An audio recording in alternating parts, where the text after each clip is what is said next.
Lorsque Patricia ouvre les yeux, elle ne réalise pas tout de suite ce qui s'est passé.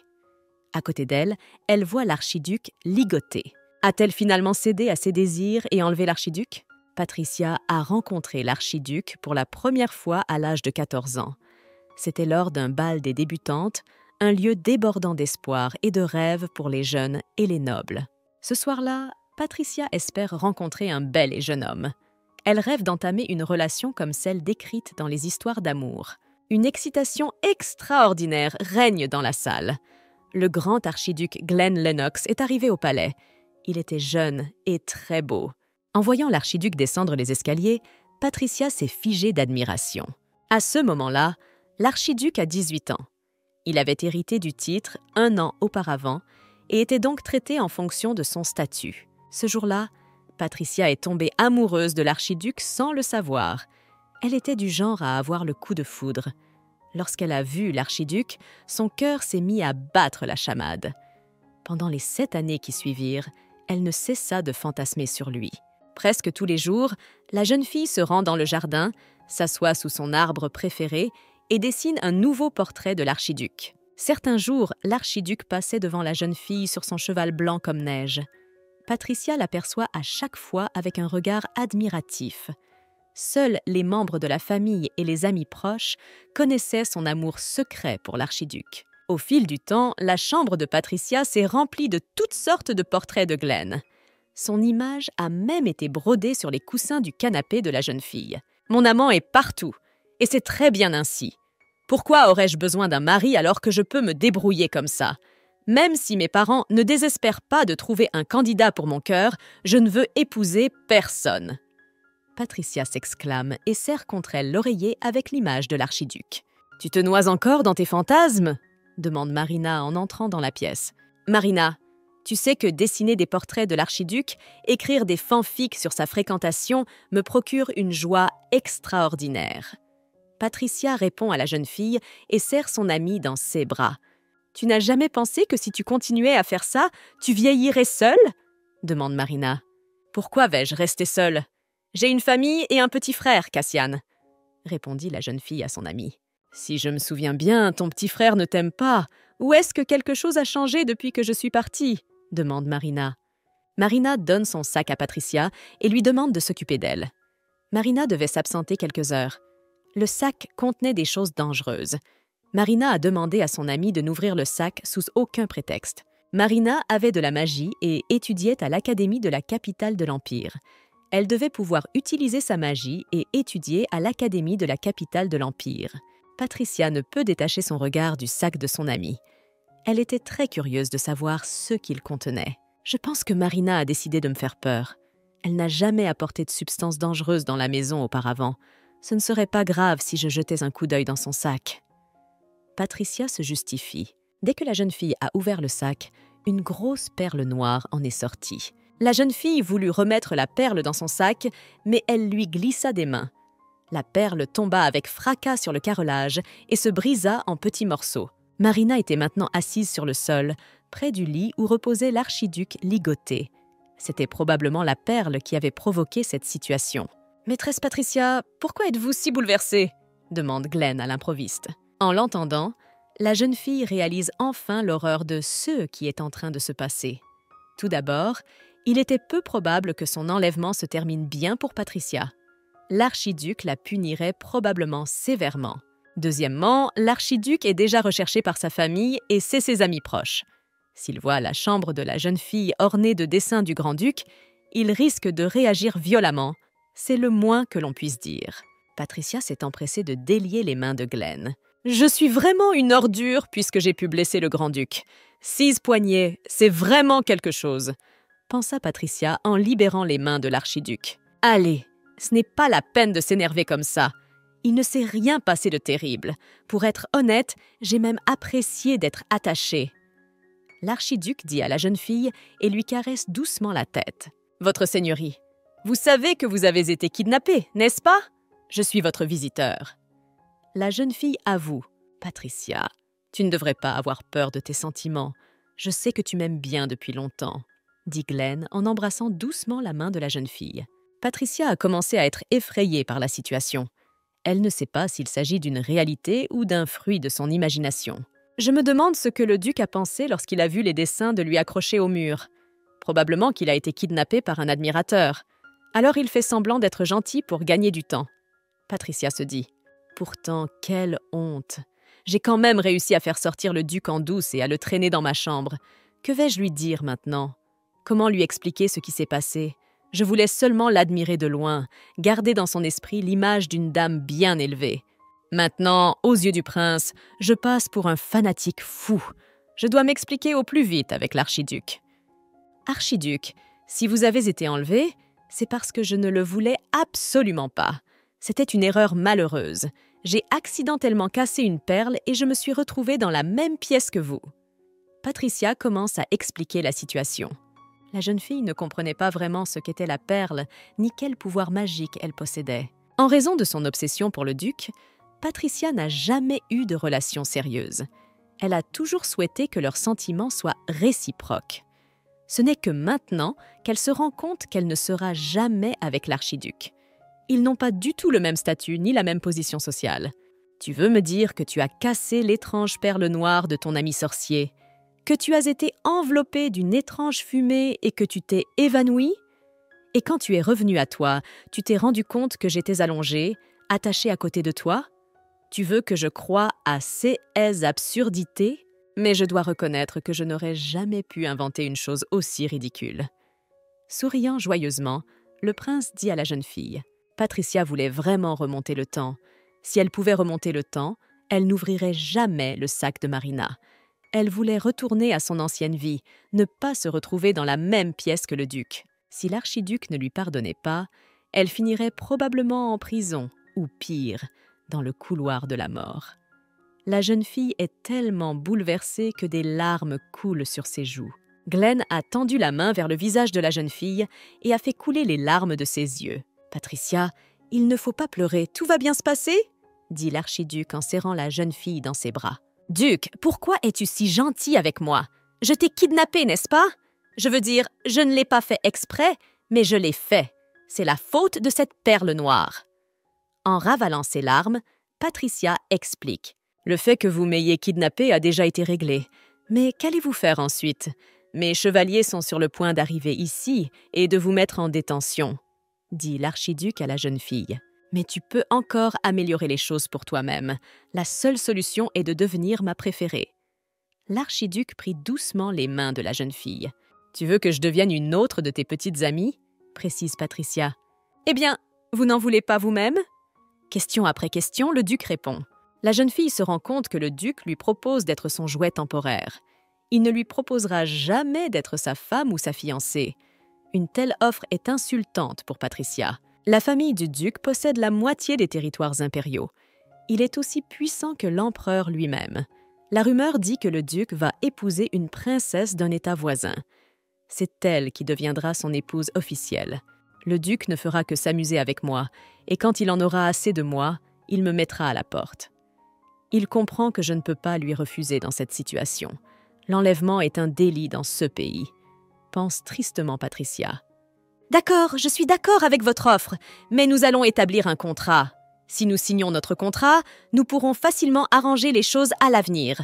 Nous devons régler tous les détails à l'avance, » propose Patricia. « Tu veux un contrat? Il s'avère que vous ne voulez pas nouer une relation sérieuse avec moi ?» demande l'archiduc à la jeune fille. « De quel genre de relation sérieuse parlons-nous? Ce n'est pas ce que vous me proposez. Ou est-ce que j'ai mal compris quelque chose ?» demanda la jeune fille, surprise. « D'accord, puisque vous voulez faire un contrat, c'est ce que nous allons faire. Je propose de le faire pour 1 an. » Après avoir réfléchi, le prince accepta. « Tu fais du bon travail, Patricia. » Le duc félicita la jeune fille et lui caressa doucement la tête. Puisqu'ils étaient désormais en couple, Glenn décida de s'adresser à la jeune fille de manière respectueuse. Patricia a été surprise par le changement de comportement du duc. Avant, il ressemblait à une sculpture de glace. Il était même surnommé « noble de glace ». Les pères de Patricia aimaient beaucoup ce type de personnage. L'archiduc, Patricia le savait, souriait rarement. Il n'était pas du tout affable. Étonnamment, l'archiduc s'est montré extrêmement gentil et favorable à la jeune fille aujourd'hui. Serait-ce à cause de l'objet magique de Marina?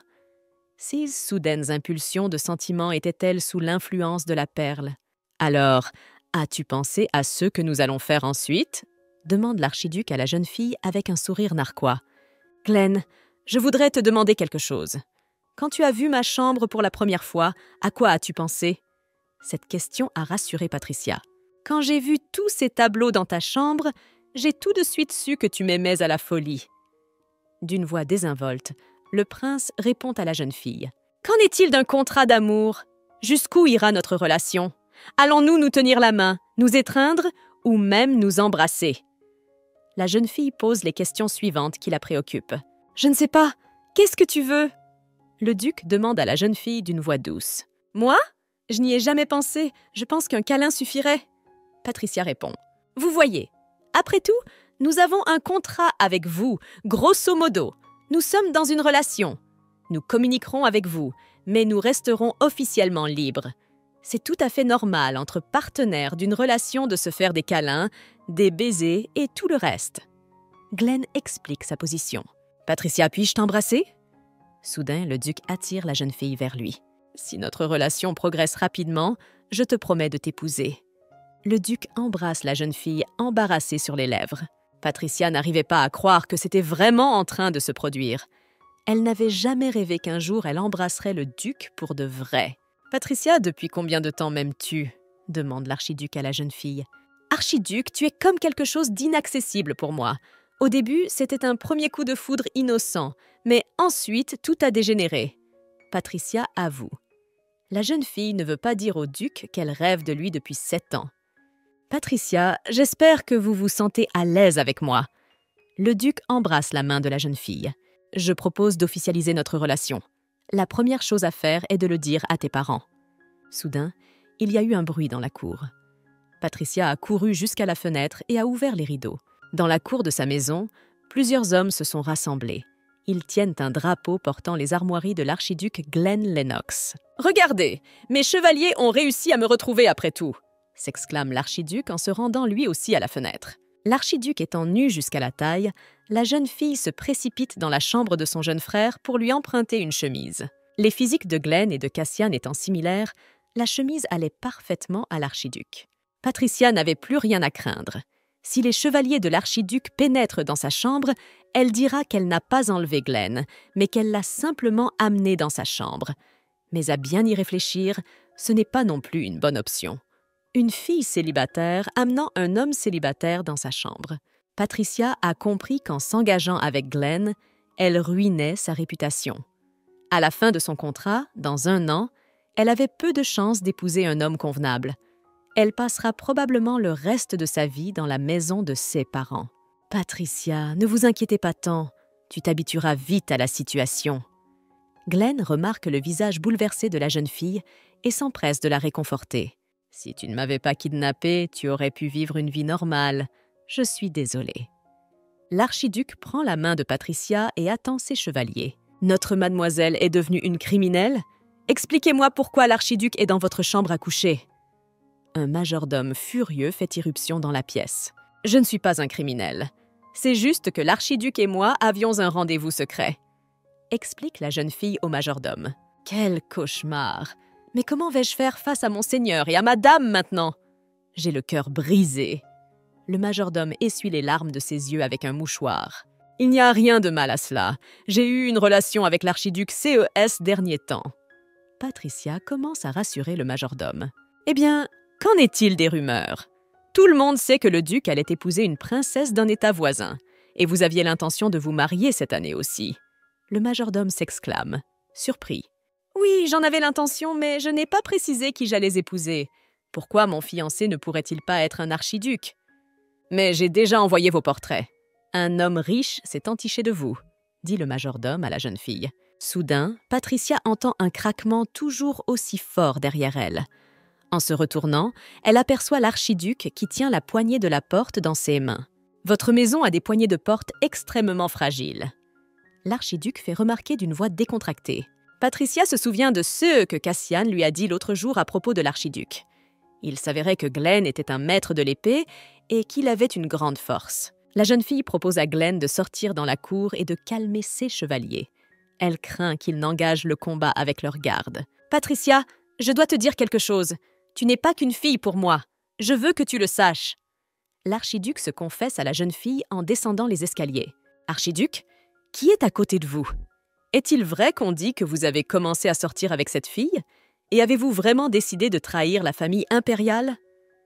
Les chevaliers de l'archiduc s'exclamèrent de surprise en l'entendant expliquer ce qu'il faisait dans cette maison. Glenn a pris Patricia dans ses bras pour montrer à son entourage qu'ils sont vraiment en couple. « Comment se fait-il que Sa Majesté vous ait prêté attention?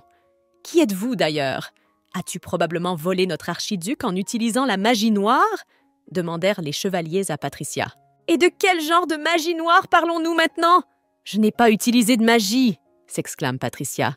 Dans tout l'Empire, seuls quelques magiciens, autorisés par le prince héritier, ont le droit d'utiliser la sorcellerie noire.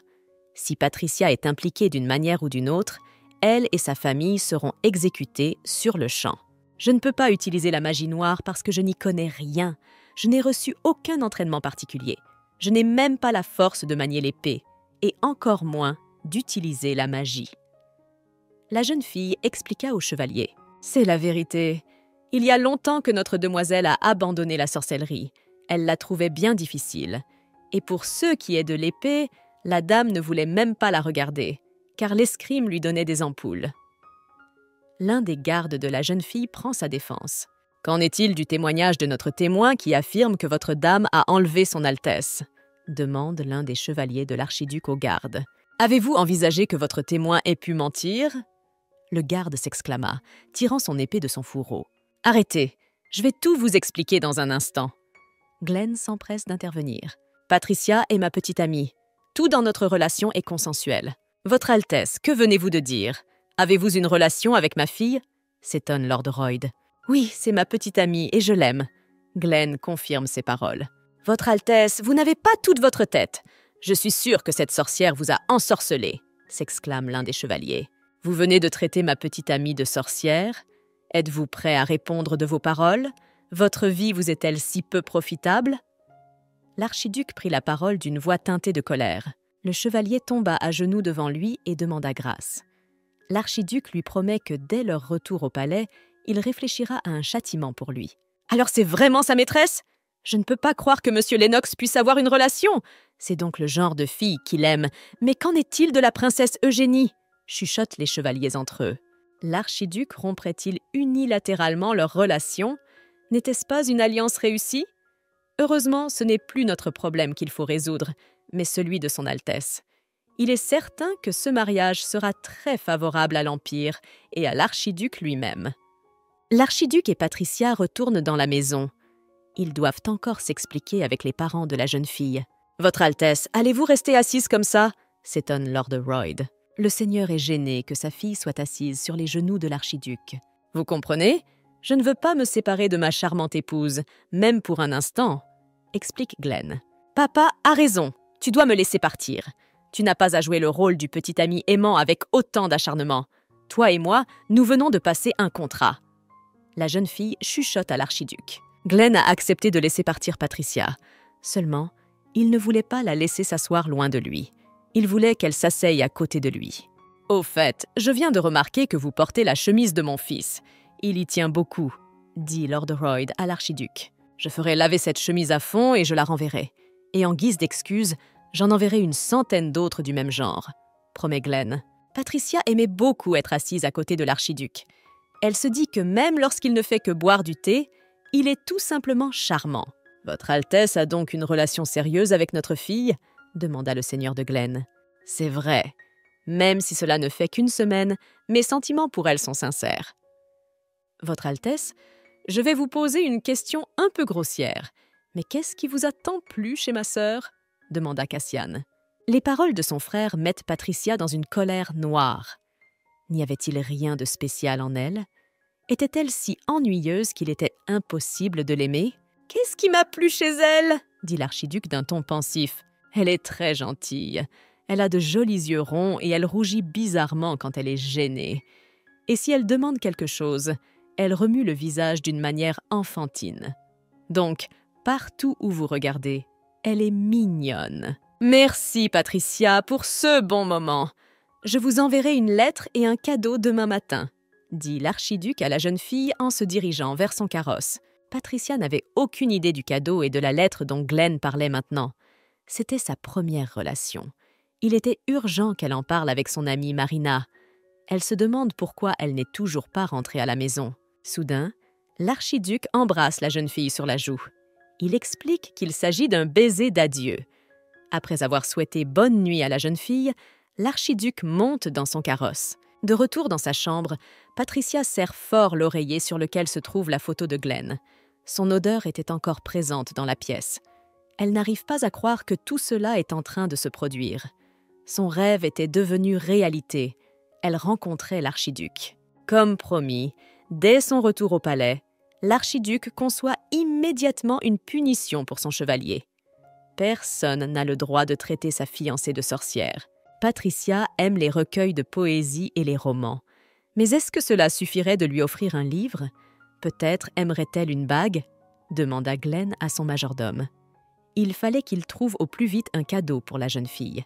« Oh, mais non, vous n'avez pas besoin d'une bague ordinaire, mais d'une œuvre exquise et personnalisée. Que diriez-vous d'un collier ou d'un bracelet? C'est absurde, la joie d'un tel cadeau s'évanouira vite. C'est décidé, j'aurai une robe, des chaussures et une broche, » conclut Glenn. « Tu n'as pas peur d'offrir des chaussures à une fille? La croyance veut que si tu donnes des chaussures à ta chérie, elle te fuira, » avertit l'archiduc par son majordome. « Patricia ne me fuira jamais, car elle m'aime beaucoup. » Glenn répond avec assurance au majordome. Lorsque le majordome est parti, Glenn a ouvert le tiroir secret de son bureau.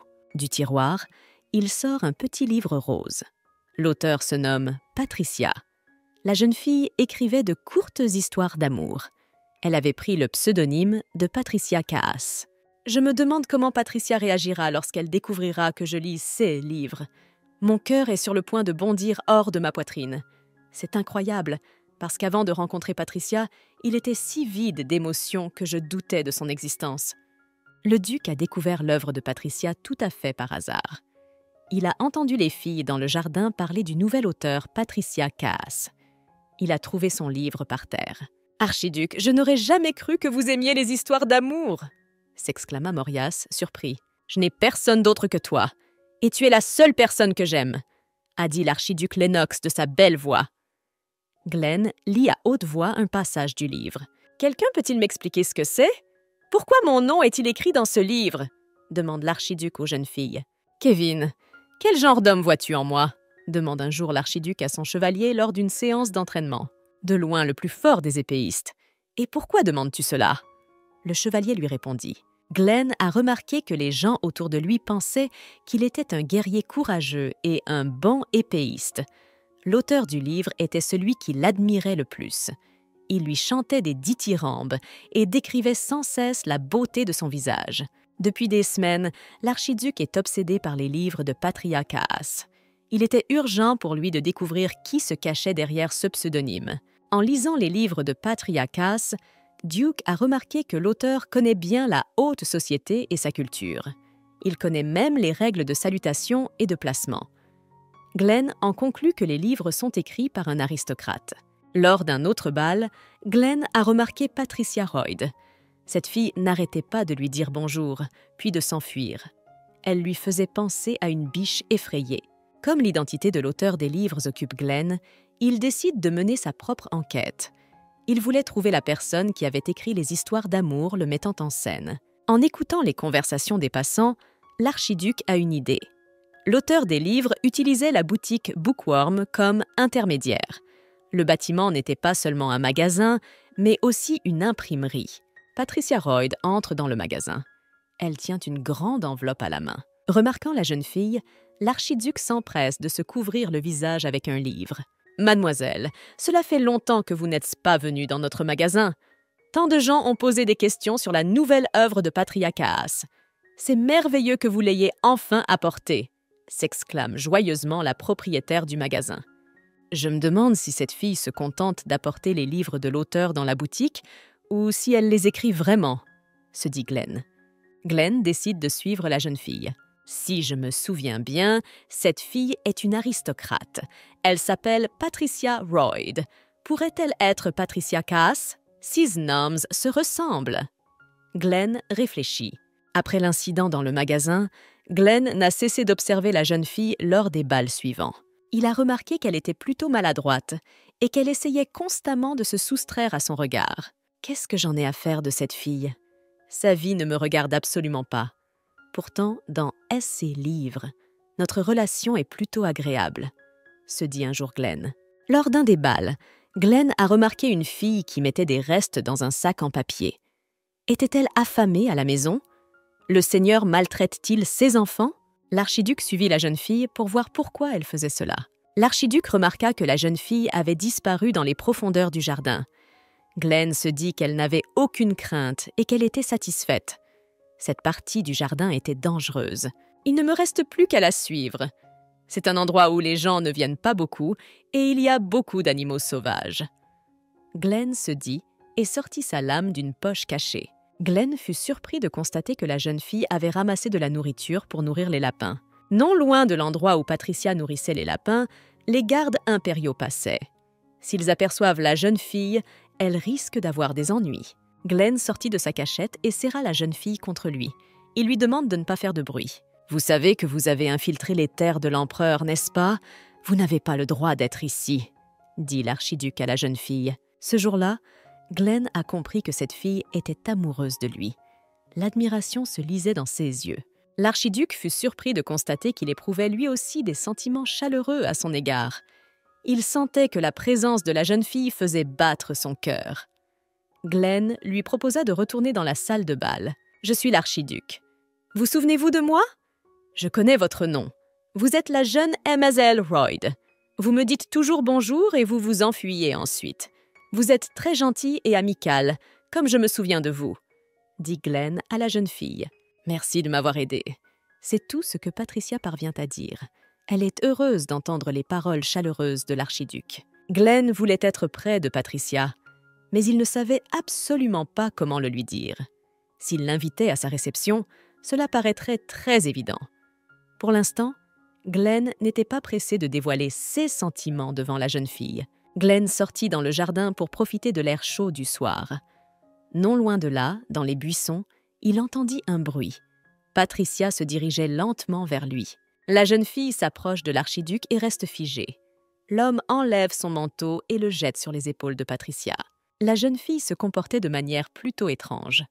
Glenn se rendit compte qu'elle était sous l'influence de la magie noire. Glenn savait que la jeune fille n'avait pas de magie et qu'elle ne pouvait donc pas l'utiliser. Quelqu'un d'autre lui avait jeté un sort.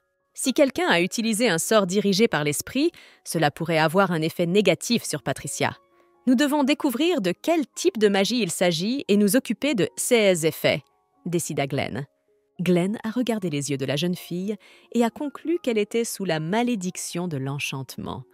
Cette magie permet d'invoquer un esprit maléfique qui s'attaque à une cible précise.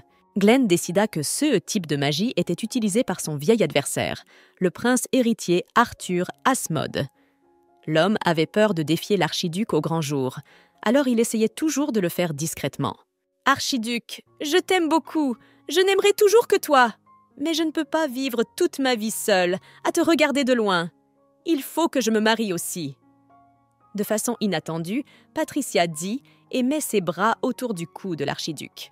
« Je voudrais être la seule à regarder cette beauté, mais tu es trop populaire. » La jeune fille avoue à Glenn. L'archiduc suggère à la jeune fille de l'enlever et de l'enfermer dans sa chambre. « Et c'est une bonne idée, » dit Patricia d'un ton pensif. « Alors je vais t'attacher. » La jeune fille sortit de sa poche une petite corde assez solide. La jeune fille attache les mains de l'archiduc et l'entraîne derrière elle. « Nous allons prendre cette voiture à partir d'ici. » Patricia désigna une calèche noire qui se trouvait sur le bord de la route. L'archiduc ne comprenait pas pourquoi il n'avait pas encore été arrêté par les gardes. En regardant autour de lui, non loin de la route, dans les buissons, l'archiduc aperçoit ses chevaliers. Ils dormaient profondément. Patricia avoua à l'archiduc qu'elle avait donné un bonbon aux gardes. Il était magique et avait un effet soporifique. Lorsque l'archiduc est monté dans la voiture, les chevaliers éveillés se sont précipités vers lui. Glenn leur demande de ne pas interférer avec la situation. Il leur ordonne de le retrouver, seulement un peu plus tard. Qu'est-ce qui se passe maintenant? Nous ne sommes pas formés pour ce genre de situation. Les chevaliers s'indignèrent en regardant le carrosse s'éloigner. Maintenant, l'archiduc est à moi. Un sourire béat sur le visage, Patricia chuchote en conduisant l'archiduc dans sa chambre. En franchissant le seuil de la pièce, l'archiduc reste stupéfait. Il lui semblait qu'il était entré dans un musée de lui-même. Il y avait des photos de lui partout sur les murs. Sur le lit se trouvait un oreiller de la taille d'un homme. L'archiduc y était brodé. « C'est trop !» L'esprit de l'archiduc se met à clignoter. Patricia conduit l'archiduc jusqu'au lit et l'attache à la tête de lit. « Archiduc, vous êtes si charmant! J'ai envie de te dessiner !» En tapant joyeusement dans ses mains, Patricia s'exclame. « Archiduc, vos cils sont si longs. Je les veux sur la toile dès que possible. »« Patricia, tu ne veux pas m'épouser ?» demande Glenn à la jeune fille. « Et comment pourrais-je t'épouser ?»« Je connais parfaitement la différence de position entre nous. Je ne veux pas donner lieu à des rumeurs du genre. C'est une fille avec laquelle l'archiduc jouera et qu'il jettera comme un jouet indésirable. » « Oui, et papa ne sera pas d'accord avec ça. Tu es dans une position trop élevée. Pour être heureux en mariage, il faut épouser quelqu'un de ton niveau, » dit Patricia d'une voix triste. « Comment peux-tu épouser un autre homme si tu m'aimes? Peux-tu être heureuse dans ce mariage ?» demande l'archiduc à la jeune fille. Au même moment, le charme est rompu et Patricia reprend ses esprits. Elle vit l'archiduc à moitié nu et ligoté et recula d'un bond, effrayée. Devant l'air confus de la jeune fille, l'archiduc invente l'histoire d'un contrat d'amour. « Mademoiselle, est-il vrai que vous êtes en contact avec Sa Majesté depuis la semaine dernière ?» demande la servante Emma à la jeune fille. « Cassian m'a tout raconté. Quel parasite !» se dit Patricia. « Mademoiselle, souvenez-vous, aussi beau et séduisant que soit l'archiduc, il doit vous traiter correctement. Ne lui en donnez pas trop. Vous ne devez pas lui faire confiance à 100%. » Marina est enfin rentrée à la maison. Elle voit un sac ouvert sur la table. Le matin même, Patricia reçoit une lettre et un magnifique bouquet de fleurs de l'archiduc. « Son écriture est même très belle !» s'exclame Patricia. Glenn a promis à Patricia de venir dîner chez elle ce soir. Emma a apporté une boîte dans la pièce. C'était également un cadeau de Glenn. La boîte contenait une robe brodée de bijoux. « C'est la première fois que je vois une robe avec autant de bijoux. La dentelle est si délicate, une œuvre d'art. » Patricia soupire d'admiration. Le majordome entre dans la pièce et annonce que Patricia est convoquée par son père dans son bureau. Lorsque la jeune fille entre dans le bureau de son père, elle voit un jeune homme assis sur une chaise. « Je suis le baron Evan Harris. » Le jeune homme se présente. « Et je vous connais. Vous êtes la cousine de Madame Rockbell. C'est elle qui m'a dit votre nom. » se réjouit Patricia. « Patricia, assieds-toi, s'il te plaît. J'ai quelque chose à vous dire. Vous partez en vacances aujourd'hui pour récupérer. Le baron Harris s'occupera de vous, » dit Lord Royd à la jeune fille. « Et pourquoi m'envoyer en vacances? Je ne veux pas me reposer, je ne suis pas fatiguée. » Patricia est indignée. Si elle partait en vacances, elle ne pourrait plus revoir l'archiduc, et elle ne le verrait pas ce soir. « Patricia, sais-tu d'où vient la perle noire que tu as cassée ?» demande Lord Royd, surpris. Marina entre dans la pièce. Elle avait un air extrêmement coupable sur le visage. Le seigneur a demandé à Marina de dire toute la vérité à Patricia. « Pour faire court, il y a un étrange professeur à l'académie que je fréquente. Il s'appelle Shannon et il est souvent près de moi. C'est le professeur qui est en contact étroit avec le prince héritier Arthur. Ce dernier s'intéresse beaucoup à la magie, à l'alchimie, à l'art de l'âme et aux marionnettes.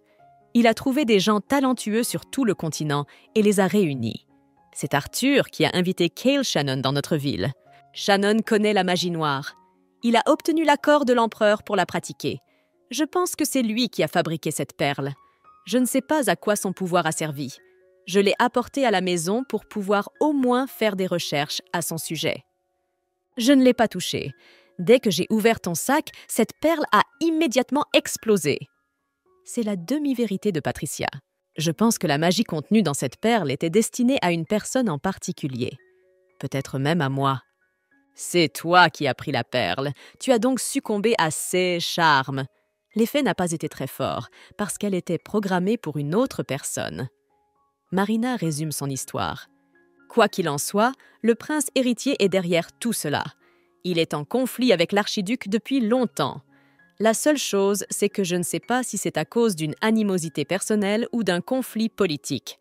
C'est l'archiduc lui-même qui nous le dira, dit Lord Royd. Patricia, je vois que l'archiduc a de la sympathie pour vous, mais je vous interdis toujours de le fréquenter. C'est l'homme le plus dangereux que j'ai jamais vu. Je ne peux même pas le contredire.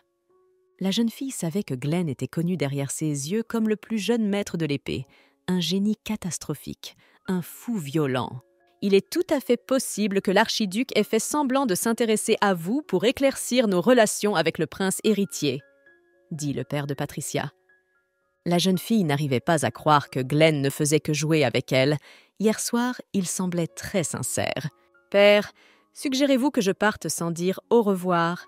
Je ne pense pas que l'archiduc apprécierait. »« Patricia, tu t'es embarquée dans quelque chose de très dangereux. Tu dois partir le plus vite possible avant qu'il ne soit trop tard. » Le père reste inflexible. Il autorise seulement la jeune fille à écrire une lettre d'adieu à l'archiduc. Son frère Cassien est sorti pour dire au revoir à la jeune fille. Il lui a donné son amulette protectrice. En quittant la maison de son père, Patricia pense aux vœux qu'elle a faits à Glenn. Elle lui avait promis d'honorer leur contrat d'amour pendant 1 an. Aujourd'hui, elle ne pourra plus tenir son engagement. La jeune fille espère que Glenn lui pardonnera. Après avoir lu la lettre envoyée à Patricia, Glenn est entré dans une colère sans précédent. Sans un mot, l'archiduc enfile sa veste et quitte le bureau en courant. La route n'était pas très agréable pour Patricia. Il avait plu abondamment dans la soirée et les routes avaient été emportées, si bien que les roues de la voiture s'étaient enlisées dans la boue. Le cocher a proposé de camper sous un arbre voisin. Il n'y avait pas moyen de continuer le voyage. Patricia grimpa dans la tente et s'enveloppa dans une couverture chaude. Son corps frissonne, même le feu n'y fait rien. Le lendemain matin, en sortant de la tente, la jeune fille aperçoit sa servante Emma et le baron Gérèse. Ils préparaient ensemble le petit déjeuner. « Bonjour Patricia, voulez-vous quelque chose de spécial pour le petit déjeuner ?» demande le baron à la jeune fille. « Non, qu'est-ce que tu veux dire? Je mangerai tout ce que vous cuisinerez. » La jeune fille est surprise que le baron Gérèse sache cuisiner. Au petit déjeuner, Patricia a pensé à Glenn. Elle espérait qu'après avoir lu la lettre, il la croirait et comprendrait tout correctement. Un chevalier aux cheveux clairs se joint au petit déjeuner. Patricia se souvient de l'avoir vu à un concours de chasse. Il y a 7 ans, Patricia fabriquait des bijoux, comme toutes les aristocrates, pour les offrir à ses proches. Mais l'habileté n'étant pas suffisante, la jeune fille n'a jamais pu les offrir à qui que ce soit. Un chevalier aux cheveux clairs qui passait par là a vu l'air affligé de la jeune fille et lui a proposé de lui donner ses bijoux. « J'ai entendu dire que si vous receviez un tel cadeau, la compétition serait couronnée de succès, » dit le chevalier. Ce jour-là, après le petit déjeuner, il a été décidé de poursuivre le voyage. Dans la soirée, toute la compagnie est arrivée à l'hôtel. Le lendemain, Patricia retrouve son oncle à la taverne. Il lui présente le vicomte Alwyn. Patricia a compris que cette rencontre n'était pas le fruit du hasard. Son oncle avait décidé de lui faire passer une audition. « C'est notre première rencontre. Permettez-moi de me présenter à vous de manière plus formelle. Je m'appelle Alwyn Scott. Si vous le permettez, je vous appellerai par votre prénom. Ou bien aimez-vous que l'on vous donne des surnoms affectueux ?» demanda Alwyn à la jeune fille. « Pour être honnête, je ne pense pas qu'il soit correct d'utiliser des noms et des surnoms lorsque l'on rencontre quelqu'un pour la première fois. » Patricia l'admet. Il est clair qu'elle n'aime pas ce type. « Et je ne vois pas d'inconvénient à ceux que vous m'appeliez par mon prénom. En fait, on a trouvé une mine d'or sur mon domaine il n'y a pas si longtemps. Je suis donc un peu riche. » Alwyn commence à se vanter de son argent. « Certes, ma famille a perdu la majeure partie de l'argent, mais se vanter de sa richesse est exagéré. » se dit la jeune fille. « Vous avez tout intérêt à vous marier avec moi. Vous aimeriez certainement porter non pas vos vieilles robes, mais des robes neuves, luxueuses et élégantes. Je vois bien que dans votre pauvre maison, vous ne pouvez pas vous montrer correctement. » Alwyn poursuit. « Arrêtez! Je ne peux plus l'entendre !» Patricia pousse un grand cri et se lève d'un bond de son siège. La jeune fille saisit un verre sur la table et en crache le contenu au visage d'Alwyn. « Oui, ma famille n'est pas riche, mais pas assez pour mendier. Je pense que mon oncle a organisé notre rencontre parce qu'il a l'intention de vous demander un prêt. Je sais que c'est un joueur invétéré et qu'il est toujours endetté à cause de cela. »« Mon oncle, ce n'est pas trop ?» Puisqu'il n'y a pas d'argent, tu peux vendre ta nièce ?» demande Patricia à son parent. L'homme, furieux, se retourne, bien décidé à donner une leçon à sa nièce. Comment cette fille pouvait-elle se permettre de lui parler ainsi? Glenn fait irruption dans la taverne et saisit fermement l'oncle de Patricia par le cou. « Votre Altesse, vous allez tuer cet homme !» Les chevaliers de l'archiduc, effrayés, s'engouffrèrent à leur tour dans la taverne. Glenn desserra sa main et l'oncle de Patricia tomba sur le sol avec un bruit. « Il n'est pas mort, n'est-ce pas ?» La jeune fille demande avec crainte et se précipite aux côtés de son oncle. « Je vais te voler cette fois. » Se penchant sur la jeune fille, l'archiduc dit « Tu sais, j'aime bien cette idée !» Patricia s'exclame joyeusement. « Puisque vous êtes d'accord, allons-y !» Glenn dit et prend la fille dans ses bras. Lorsque Patricia ouvre les yeux, elle se rend compte qu'elle se trouve dans une pièce inconnue. Glenn est entré dans la pièce. Il portait un peignoir. Il devait être en train de prendre une douche. La jeune fille se rendit compte qu'elle se trouvait dans la chambre de l'archiduc. Glenn a expliqué à Patricia qu'il avait utilisé la magie du voyage pour arriver au palais le plus vite possible. Patricia s'est évanouie à cause de l'effort inhabituel. « Patricia, ça va? Avez-vous mal quelque part? Des vertiges ?» Glenn passe doucement son bras autour des épaules de la jeune fille. Sans lui laisser le temps de dire un mot, l'archiduc jette la jeune fille sur le lit et s'allonge à côté d'elle. Patricia sent son cœur s'emballer. « Archiduc, il faut que je te dise quelque chose. » Patricia se libère de l'étreinte de Glenn. « Tu as reçu ma lettre? Tu as dû être fâchée par mon départ soudain ?» demande la jeune fille. « Patricia, tu ne vas pas me fuir comme ça !» Glenn répondit à la jeune fille et l'attira contre lui. « N'as-tu pas dit que tu m'aimais et que tu m'aimerais toujours? Et je me souviens que nous avons un contrat d'1 an. Nous serons définitivement ensemble pendant 1 an. Cher archiduc, vous êtes la personne que je préfère au monde. À l'âge de 14 ans, je suis tombée follement amoureuse de vous au bal des débutantes. L'incident de la magie noire n'était qu'un accident. Tu t'en rendras compte quand tu feras ton enquête. » En essuyant ses larmes, Patricia dit « Je tiens à vous assurer que ma famille n'a rien à voir avec tout cela. Je vous aime beaucoup, et par le pouvoir de la magie, j'ai commis un enlèvement. Je pense que cela devrait être la fin de notre relation contractuelle. »« Je t'aime beaucoup et je veux que tu sois heureuse. » En reniflant, elle s'adresse aux filles. « Patricia, pourquoi crois-tu que je t'ai kidnappée cette fois-ci? As-tu déjà pensé que tu me plaisais aussi? Chaque fois que je te regarde et que je vois une fille si douce et si gentille, je deviens fou. » Glenn entoura la jeune fille de ses bras et l'embrassa sur le front. « Espèce de trou du cul stupide! Qu'est-ce que tu fais à cette enfant si douce? Enlevez vite vos mains d'elle !» Sa mère Isabelle fait irruption dans la chambre de l'archiduc. C'était une noble princesse de l'empire d'Elfidar. « Tu ressembles maintenant à un pervers qui brûlera dans les flammes de l'enfer !» La femme s'est mise à hurler de colère. « Comme c'est beau, tu as eu très peur ?» demande la femme en s'approchant de Patricia. La jeune fille fait penser à Isabelle à une poupée de porcelaine effrayée. « N'aie pas peur dans cette maison. Je ne laisserai personne te faire du mal. » Isabelle passe son bras autour des épaules de la jeune fille et l'attire contre elle. Isabelle savait que c'était la fille que son fils aimait. Glenn parlait souvent d'elle. Isabelle a décidé d'aider la jeune fille à se préparer pour le dîner. Patricia a été surprise par l'abondance de la table. Il était évident qu'elle dînait avec la royauté. Patricia sait que lorsqu'elle était jeune, Isabelle avait une file d'attente de prétendants potentiels, mais qu'elle a finalement choisi un archiduc qui ne lui convenait pas du tout. « Maman, Patricia et moi avons décidé de nous marier. » Glenn s'est soudain emporté. Patricia, surprise, se fige sur place. Elle semble avoir oublié de respirer. Elle ne s'attendait pas à une telle tournure des événements. « Bien sûr que tu dois te marier. Si tu n'épouses pas cette fille, qu'est-ce que les gens vont penser de toi ?»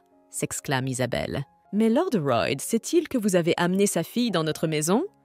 Isabelle demande à son fils de lui répondre qu'il a déjà envoyé un message à Lord Royd. Lorsqu'ils se retrouvent enfin seuls, Glenn avoue à Patricia qu'il est également amoureux d'elle depuis 5 ans. L'aveu de l'archiduc surprend agréablement la jeune fille. Il lui sembla qu'elle était tombée dans un doux rêve. Elle n'avait jamais rêvé de sa confession. « Patricia, veux-tu être ma femme? Si je dois t'attendre plus longtemps, je vais devenir fou. Je propose donc que nous nous marions dans 1 semaine. » Si tôt. Je ne m'attendais pas à cela. Je pensais que nous commencerions par une fête de fiançailles. C'est ce que font tous les couples amoureux. Embarrassée, Patricia répond « Vous avez peut-être raison, Si ça va trop vite, ça ne sera pas bien vu par les gens autour de nous, dit Glenn d'un ton pensif. Alors nous prendrons les dispositions nécessaires pour que les fiançailles aient lieu cette semaine. Puis nous organiserons le mariage un peu plus tard. Tu sais, je n'arrive toujours pas à croire que tu m'aies demandé en mariage. J'ai du mal à accepter que tu m'aimes bien depuis des années. Patricia admet.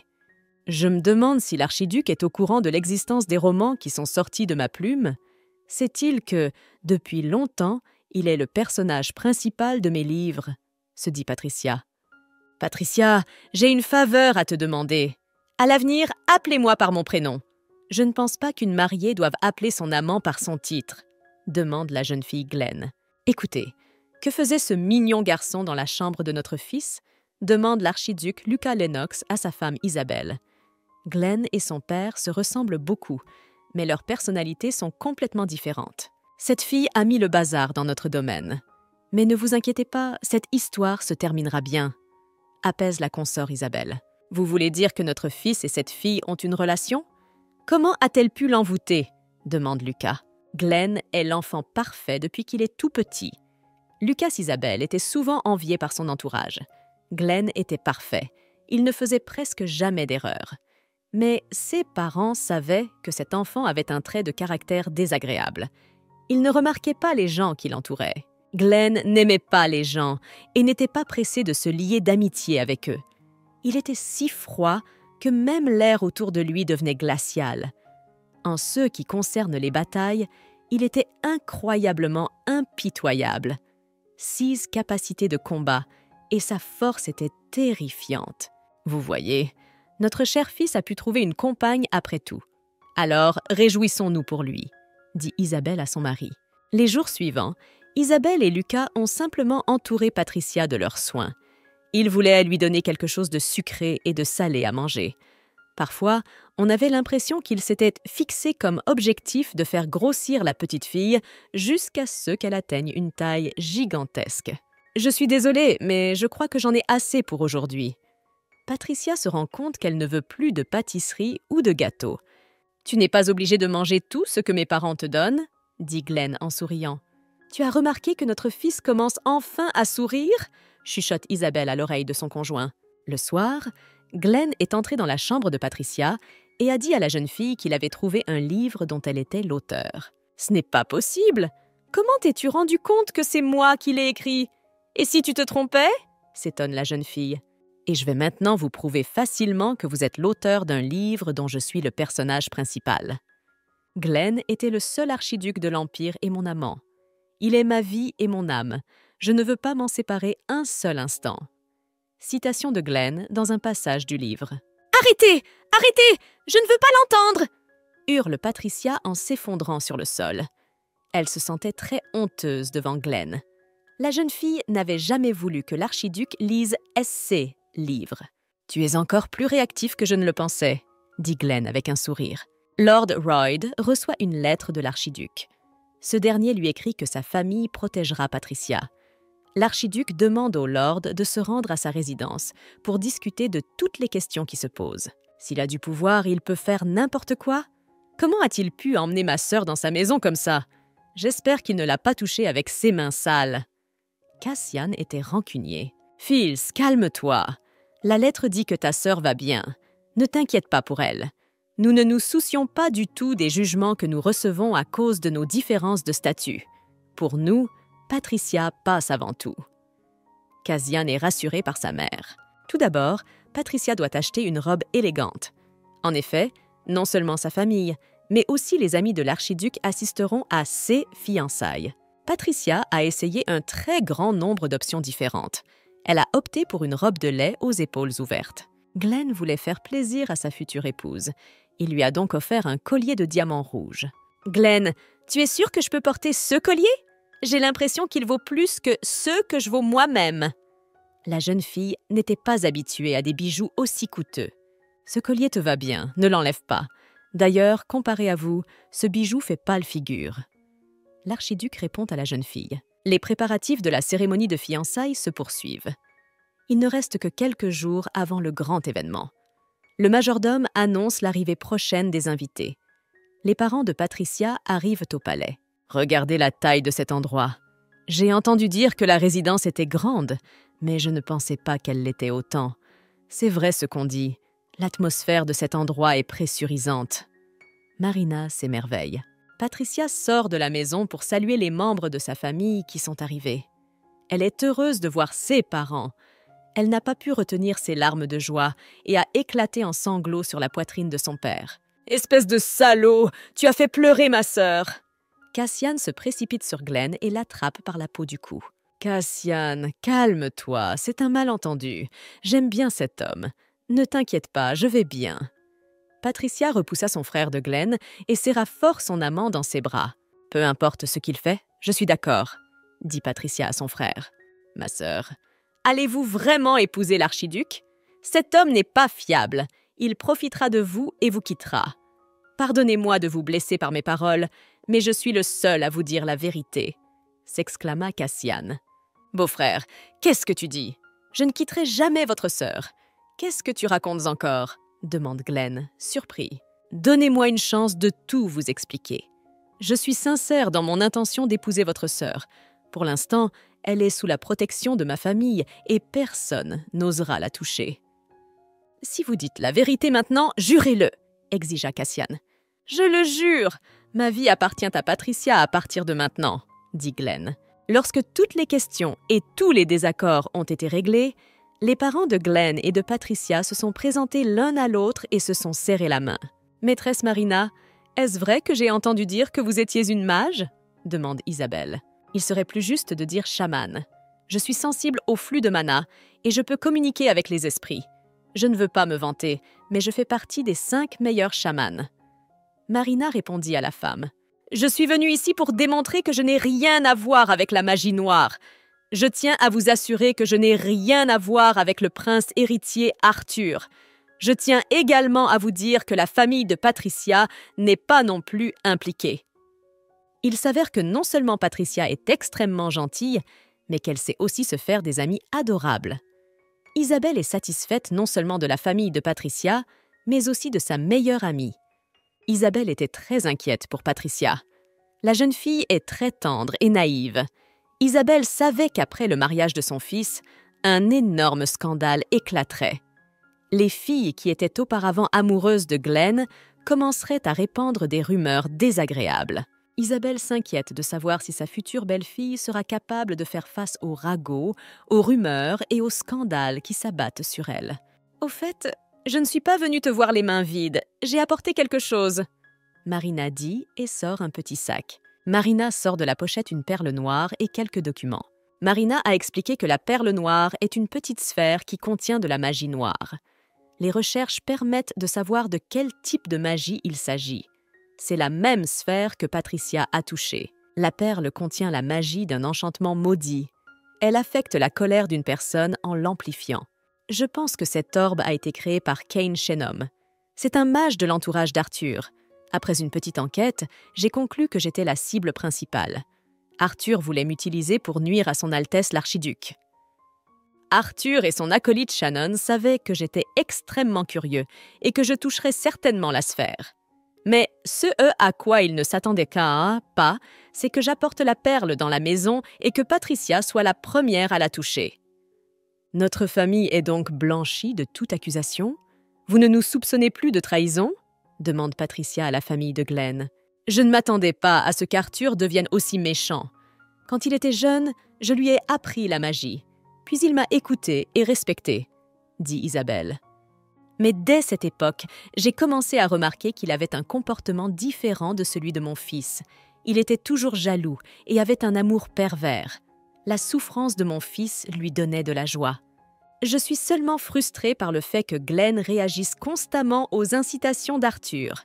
Je ne comprends pas pourquoi vous ne pouvez pas apprendre à l'ignorer. De plus, je ne sais pas comment Arthur agira lorsqu'il découvrira que Glenn a une maîtresse. Lorsque le dîner est terminé et que les invités ont rejoint leur chambre, Isabelle demande à Patricia si elle peut avoir un peu d'attention. « Après les fiançailles, je resterai avec toi quelques jours. Nous ferons du shopping et nous mangerons quelque chose de bon, » dit Isabelle à Patricia. La femme voulait protéger sa future belle-fille d'éventuels ennuis. « Bien sûr, nous ferons le tour des magasins avec vous. Ce sera un grand honneur, s'exclame Patricia avec enthousiasme. Le lendemain, Glenn invite Patricia à faire une promenade en bateau avec lui. Cette forêt et ce lac vous appartiennent? C'est formidable! Tout ici est si grand!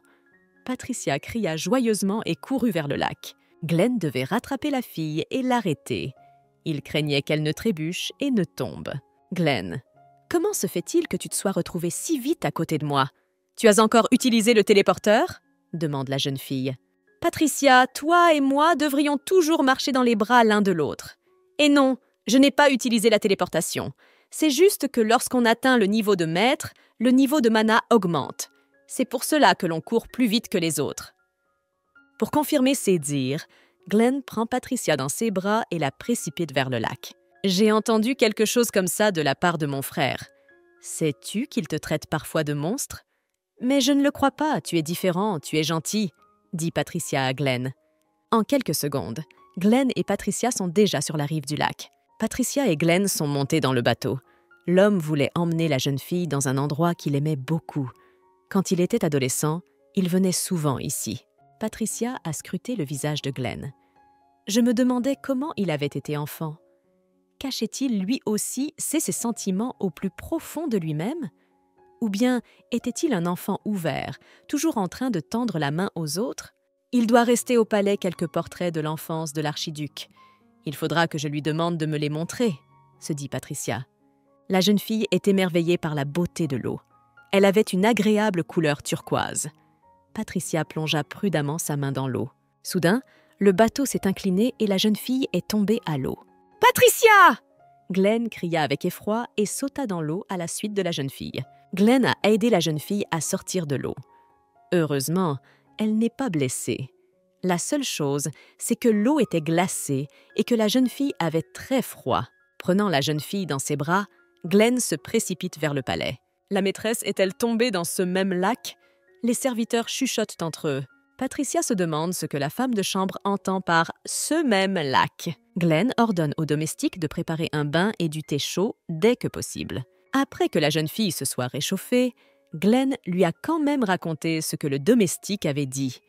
Il s'avère que des gens meurent dans ce lac depuis des années.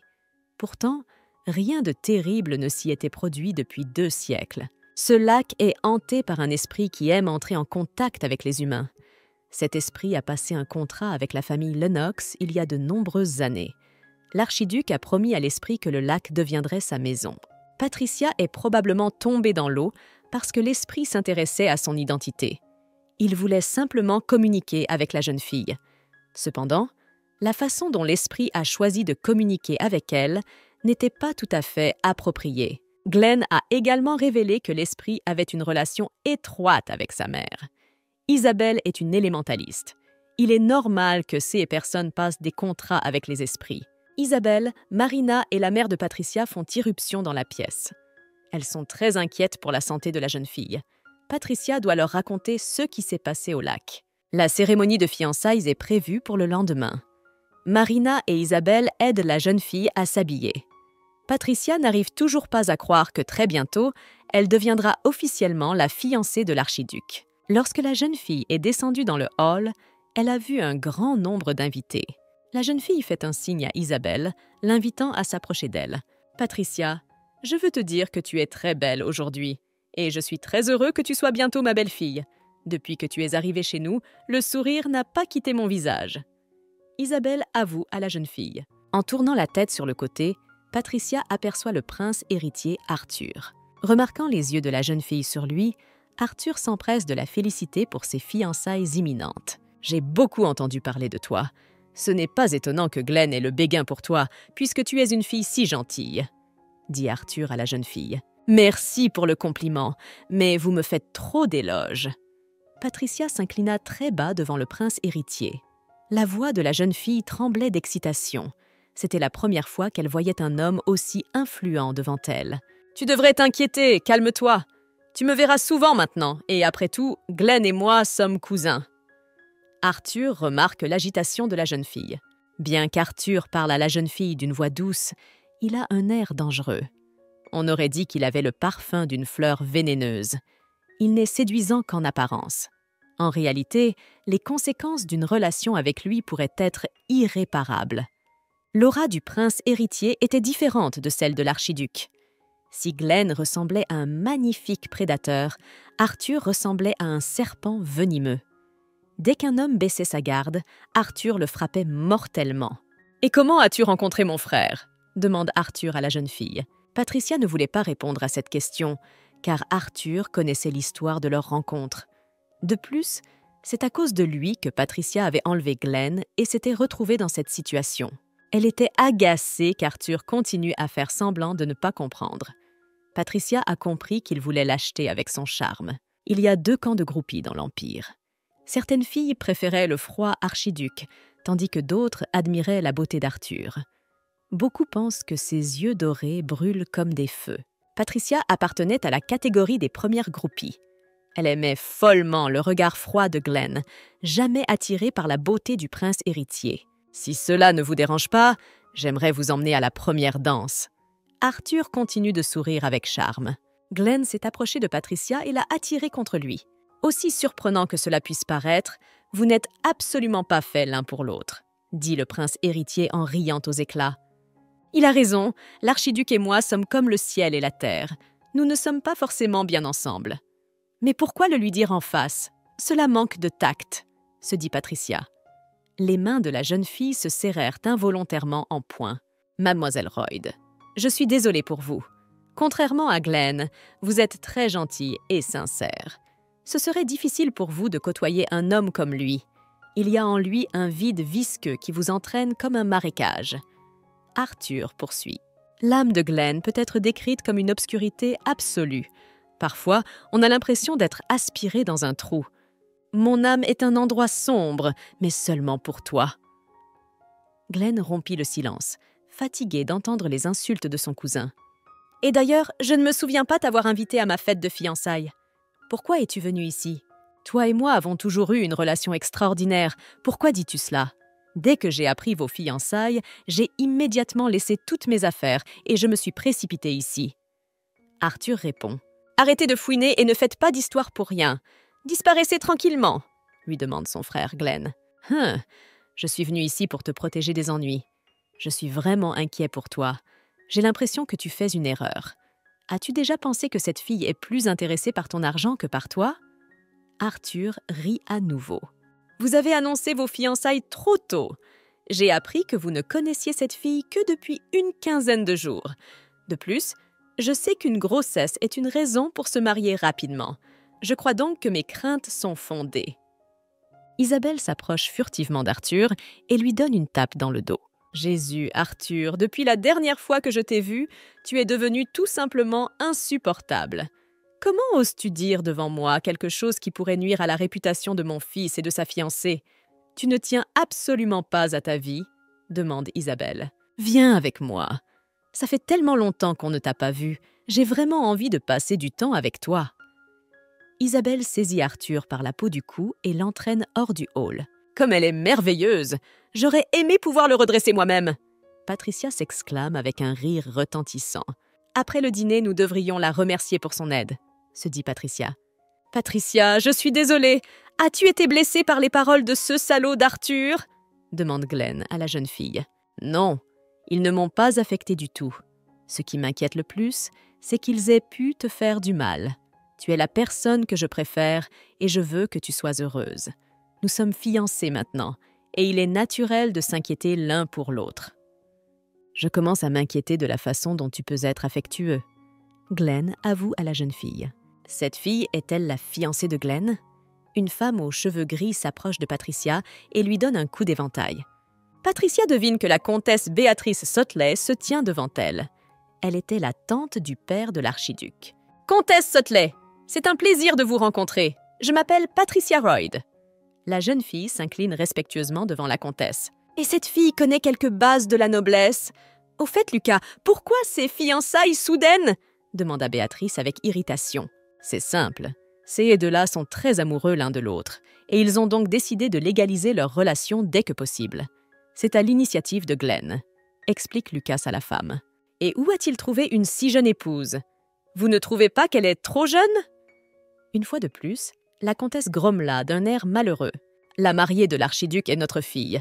Nous sommes Damon et Annetta Royd. Voici notre fils Cassian. » Lord Royd n'appréciait pas les propos de cette femme aux cheveux grisonnants concernant leur fille. « Je connais les gens de votre espèce, et je me souviens que votre famille est impopulaire depuis longtemps, mais ce n'est même pas une mauvaise chose. Il y a une authenticité à cela, » dit la comtesse. « Grand-mère, je suis heureuse que tu nous fasses l'honneur de ta visite. Cela fait longtemps que nous ne vous avons pas vue, » dit Glenn à la comtesse. « Glenn, tu me déçois.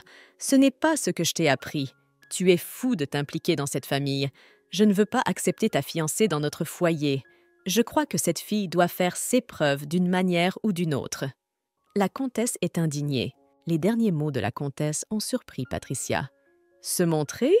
Que voulait dire cette femme? Et je ne pense pas que cette fille doive prouver à son entourage qu'elle est digne de notre nom de famille. Je sais qu'elle a des capacités exceptionnelles. Je crois que c'est suffisant. » Isabelle est entrée dans la pièce. Elle tenait le prince héritier Arthur serré dans ses bras. « Et quelles sont les capacités de cette fille? Qu'est-ce qui la différencie des autres ?» demande la comtesse d'un air sceptique. « Est-ce que j'ai des pouvoirs extraordinaires? De quoi parle Isabelle en ce moment? J'ai dû perdre le fil de la conversation. Je ne sais plus ce qui se passe ici, » se dit Patricia, dépitée. « Bien sûr, j'ai quelques capacités. Je peins des tableaux et j'écris des romans appréciés des aristocrates. Mais Isabelle le sait-elle? Ou fait-elle allusion à autre chose? Est-ce un talent qui me permet de me retrouver constamment dans des situations désagréables? » Il y a de fortes chances que cette fille ait été choisie par l'esprit de la famille. Isabelle explique ses propos. « Qu'est-ce que vous racontez ?» s'exclame la comtesse, surprise. « Moi ?» Patricia est également surprise. Cet esprit n'a choisi personne à travers l'esprit des âges. Il s'est seulement lié d'amitié avec la famille Lennox. Seule Isabelle était spéciale pour cet esprit, et seulement à cause de sa magie. Les invités chuchotent entre eux. « Si c'est vrai, je suis extrêmement surpris. Pourquoi cet esprit a-t-il choisi non pas un membre de sa famille, mais une fille complètement étrangère? L'esprit n'a pas pu me choisir. Je n'ai pas les capacités d'un élémentaliste. Il doit y avoir une erreur, » se dit Patricia. L'esprit de la famille Lennox est le plus puissant de la lignée. C'est un esprit suprême avec un fort ego et des préférences particulières lorsqu'il choisit une personne. Personne ne sait exactement quels critères il utilise pour choisir, mais le fait qu'il ait montré de l'intérêt pour Patricia est un fait, dit Isabelle. Après la cérémonie de fiançailles, j'ai l'intention d'aller au lac et de le visiter. D'une certaine manière, je pense que les personnes présentes ont été extrêmement surprises que l'esprit de la famille me choisisse. Pourquoi cela? Je sais que le pouvoir de cet esprit est immense, et jusqu'à présent, la situation ne me paraissait pas grave. Patricia se dit craintivement. « Patricia, sache que tu as de la chance. Parce que tu as été choisie par l'esprit de la famille, personne n'osera te maltraiter. Sois rassurée. Être choisie par l'esprit est un grand honneur, » dit Patricia Glenn. « Patricia, vous m'amusez beaucoup. Vous êtes si naturelle, si sincèrement surprise. Tu sais, je commence à m'intéresser à elle. » Arthur, soudain rieur, dit « Vous êtes encore là? Pourquoi n'es-tu pas encore parti ?» demande Glenn avec irritation à son cousin. « Ne soyez pas si sévère. Oui, j'aime bien ta fiancée. Et alors ?» demande Arthur d'un air de défi. « Si vous voulez vous battre, revenez un peu plus tard. Il y a une fête de fiançailles en ce moment. Tu es toujours aussi insolente. Je veux te donner une leçon juste après la cérémonie. Tu sais à quel point je peux être méchante, n'est-ce pas? » dit Isabelle à son neveu. « Au fait, Glenn, tu devrais aussi faire preuve de plus de maturité. Combien de temps vas-tu encore laisser cet homme se moquer de toi? Tu es sur le point de devenir un mari et tu te comportes comme un petit enfant. » Isabelle se tourne vers son fils. « Votre Altesse le prince héritier, j'ai quelque chose à vous dire. » Patricia décide d'intervenir dans la conversation. Il lui semble qu'Arthur a mal compris la situation. D'une certaine manière, il pense qu'il peut se permettre de faire de telles remarques. Il pense qu'il est totalement impuni. « Pourquoi une adresse aussi formelle? Vous pouvez simplement m'appeler Arthur, » dit le prince héritier à la jeune fille. « Je continuerai à vous appeler Votre Altesse le prince héritier. Mais ce n'est pas de cela que je veux vous parler. Plus important encore, vous avez parlé un jour de me séduire. Je suis gênée de le dire, mais j'aimerais que vous vous absteniez de dire de telles choses. Il n'est pas bon que d'autres personnes entendent ce genre de choses. D'ailleurs, tu n'as aucune chance d'y parvenir. Même si vous essayez de me séduire pour contrarier l'archiduc, ce sera totalement inutile. « Est-ce bien le Kea ? Êtes-vous bien sûr de ce que vous dites ?» demanda le prince héritier d'un ton narquois. « Si vous le dites, vous et moi n'avons plus rien à nous dire. Nous partons maintenant. » Patricia saisit le bras de Glenn et l'entraîna vers la sortie du hall. La jeune fille conduisit son fiancé sur le balcon. La vue sur le jardin de la famille Lennox est magnifique. « Tiens, prends ce bonbon. Quand tu ne te sens pas bien, il faut absolument que tu manges quelque chose de sucré. » Patricia tendit un bonbon au chocolat à Glenn. La jeune fille vit que les paroles du prince héritier avaient vraiment blessé l'archiduc. Il avait l'air très contrarié. Glenn s'est penché sur la jeune fille et l'a embrassée sur les lèvres. Pourtant, il fait ce qu'il faut. Sa future épouse est une personne merveilleuse. « Merci, Patricia. Vous faites toujours preuve d'une réelle attention à mon égard. Je vous en suis très reconnaissant, » dit l'archiduc à la jeune fille. « Puisque vous avez le moral, nous devrions retourner dans la salle. La cérémonie n'est pas encore terminée.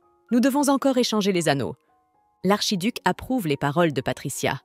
Ils retournèrent dans la salle et échangèrent leurs anneaux. Enfin, la cérémonie de fiançailles était terminée. À partir de ce moment, Glenn et Patricia sont officiellement mariés. La cérémonie est terminée et je n'arrive toujours pas à croire que je suis officiellement l'épouse de l'archiduc. C'est plutôt un rêve dont je ne veux pas me réveiller, se dit Patricia. Maintenant, c'est moi qui vais être enviée par les gens qui l'aiment. Certains d'entre eux seront certainement méchants avec moi personnellement. Cette situation commence à m'inquiéter. Patricia est particulièrement préoccupée par la jeune fille du marquis Morias. Cette jeune fille a déployé beaucoup d'efforts pour essayer d'épouser l'archiduc. L'épouse du marquis a elle aussi activement encouragé les désirs de sa fille. Je me demande quelle sera la réaction de la famille Morias lorsqu'elle apprendra nos fiançailles. Et sont-ils venus ici aujourd'hui ? Se demande Patricia. Sur le balcon du 2e étage, Patricia aperçoit le prince héritier. Arthur l'observait de loin et souriait d'un air sinistre. Il est fort probable que cet homme ait un plan machiavélique à l'esprit. Avant le début du banquet, la famille Lennox s'est rendue au bord du lac avec les invités d'honneur. Les personnes présentes étaient extrêmement curieuses de savoir si l'esprit avait effectivement choisi Patricia. Et s'il s'avère que je n'ai pas la bénédiction de l'esprit, que se passera-t-il alors? Glenn me traitera-t-il comme il l'a fait auparavant?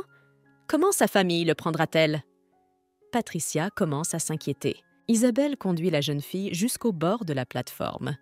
La femme se mit à réciter une incantation que Patricia ne comprit pas. Soudain, l'eau s'est mise à bouillonner et a pris une couleur bleu ciel.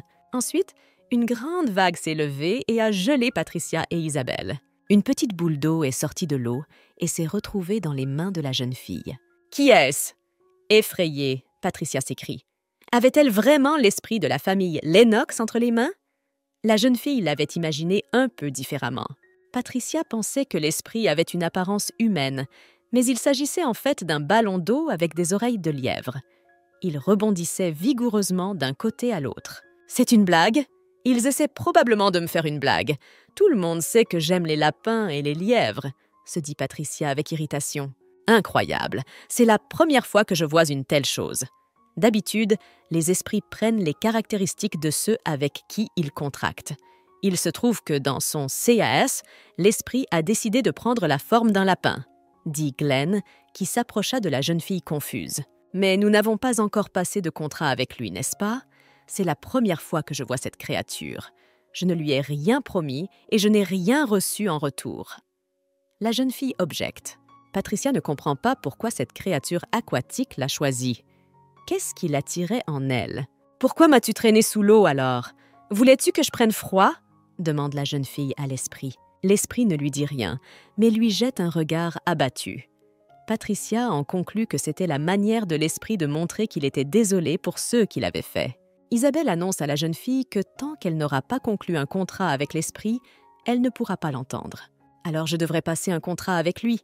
Connaître les bases sera suffisant, se dit Patricia en caressant doucement l'esprit de la famille Lennox. Soudain, l'esprit a sauté des mains de la jeune fille et est tombé dans l'eau. Un anneau bleu est apparu au doigt de Patricia. La voix de l'esprit de la famille Lennox retentit. Il a expliqué qu'il avait fabriqué cette bague lui-même. Elle a été offerte à un homme lorsqu'il a signé un contrat. Vous êtes en train de me dire que vous pouvez lire dans mes pensées? Je pensais juste signer un contrat et vous m'avez immédiatement passé la bague au doigt. Patricia s'interroge. L'esprit explique à la jeune fille qu'il peut non seulement lire dans son esprit, mais aussi voir ses souvenirs. « Mais c'est une atteinte à la vie privée !» s'exclame Patricia. Elle était extrêmement réticente à ce que l'esprit connaisse ses années d'amour secret pour l'archiduc. C'était une information privée qui n'appartenait qu'à Patricia. La jeune fille s'empresse de retirer la bague de sa main. Elle ne voulait pas que quelqu'un envahisse son espace personnel. L'esprit s'est précipité pour arrêter la jeune fille. Il lui promit qu'il ne ferait rien qui lui déplaise. « Si c'est vrai, je garde cette bague, mais sache que si tu manques à ta promesse, je l'enlèverai immédiatement !»